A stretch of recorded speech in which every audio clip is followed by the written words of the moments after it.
situation has escalated sharply. Missiles are falling on Israeli cities right now. Residential buildings in Iran have been struck overnight.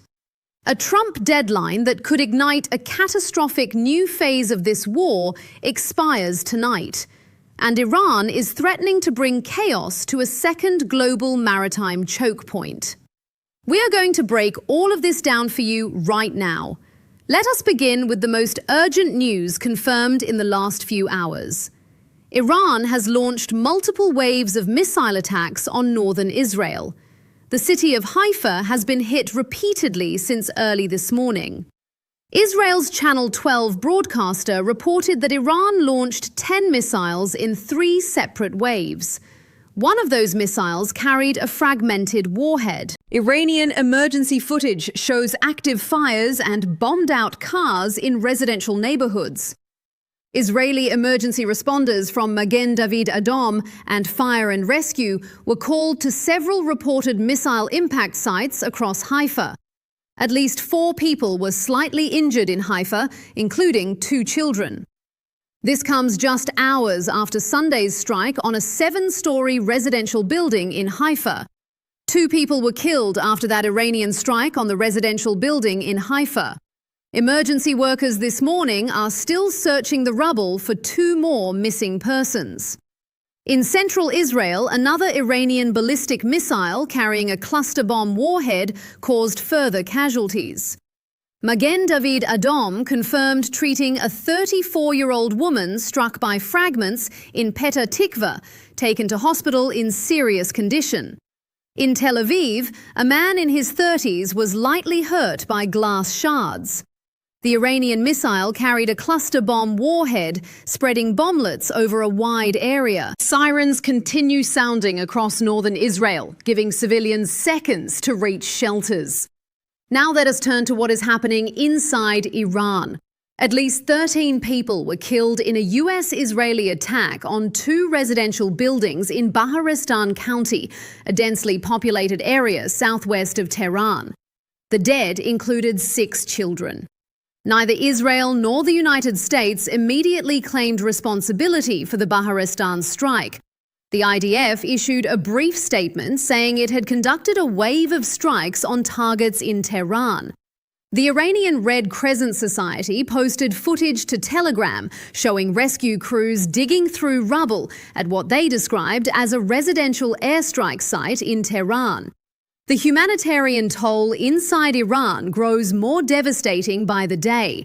At least 2,076 people have been killed and 26,500 wounded across Iran since the war began on February 28th. Iran says more than 30 universities have been targeted since the war was launched. Iran says US-Israeli attacks killed 5 people and wounded 170 others at the Mashhad petrochemical zone. Now to what may be the most consequential development of this Monday, a deadline that expires tonight and could trigger a devastating new phase of this war.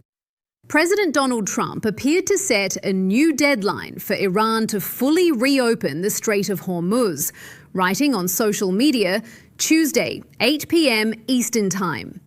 Trump told the Wall Street Journal the US will destroy every power plant in Iran if the country does not agree to reopen the strait by tonight. He said that if Iran does not act, they won't have any power plants and they won't have any bridges standing.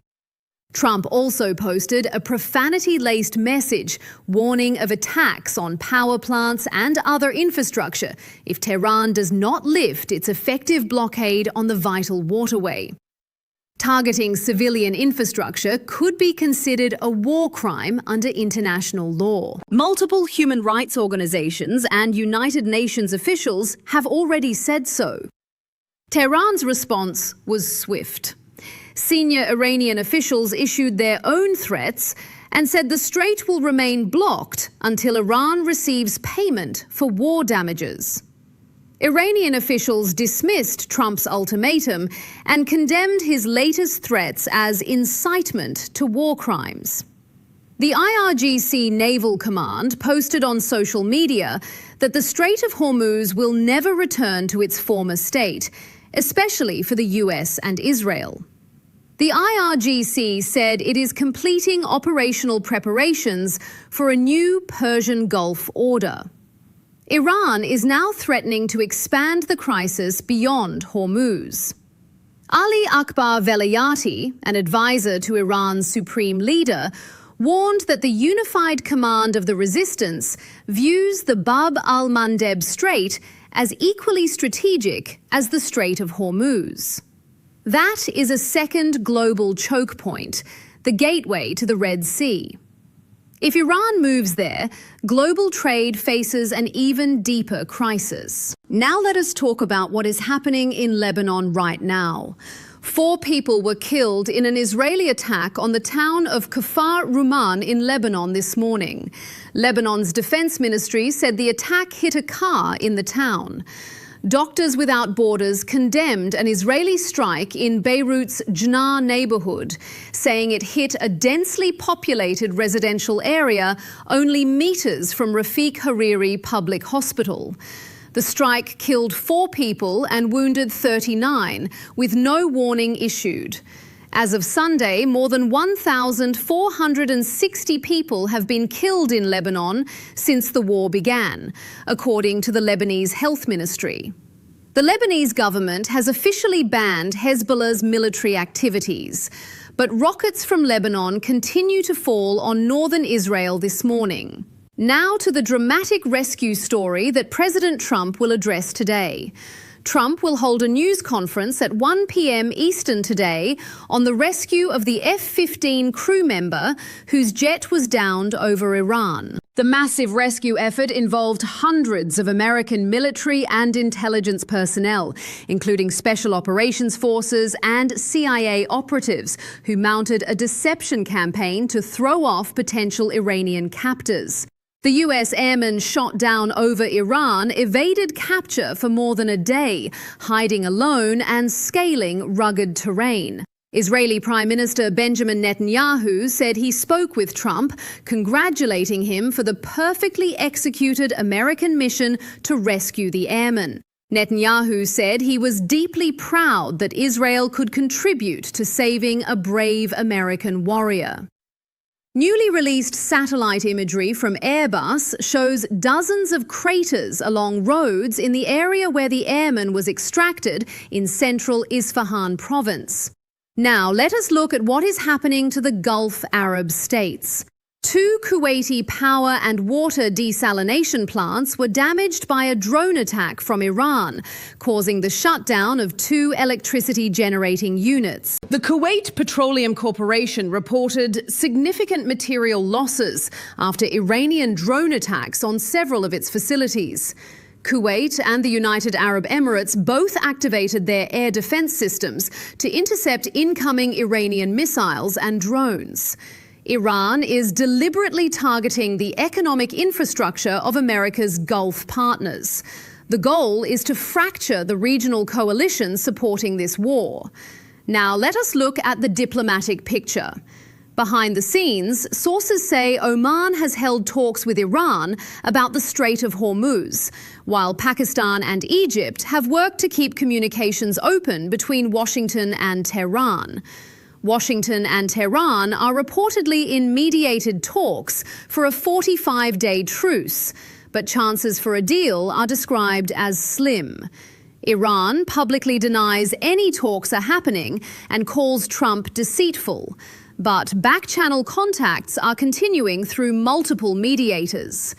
Tonight's deadline could slam that diplomatic window shut for good. Now let us talk about the global economy. Oil prices pushed higher after Trump threatened to strike Iranian energy facilities. Brent crude rose to $110.60 and US crude rose to $113.60. US gas prices have risen 37% since the war began. A swift end to the war, specifically reopening the Strait of Hormuz, could help soften the blow for US consumers. but experts say prices would not recede immediately. Federal Reserve Bank of Chicago President Austin Goolsbee warned that the Iran war risks fueling inflation, which would make it harder for the central bank to cut interest rates in 2026.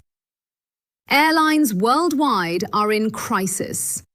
Jet fuel prices have more than doubled since February 28th. Carriers across Asia, Oceania, and Southeast Asia have been cutting flights and hiking prices. Now let us bring it all together. This is where things stand on the morning of day 38. Missiles are falling on Haifa as you watch this. 13 people, including 6 children, are dead in Iran from overnight strikes. Trump's deadline expires at 8 p.m. Eastern tonight. Iran has refused to comply and is threatening to close a second global waterway. A ceasefire is reportedly being discussed, but chances are slim. The global economy is under severe pressure, and the world is watching what happens when the clock hits 8 p.m. tonight. We will be here with every update as this story develops.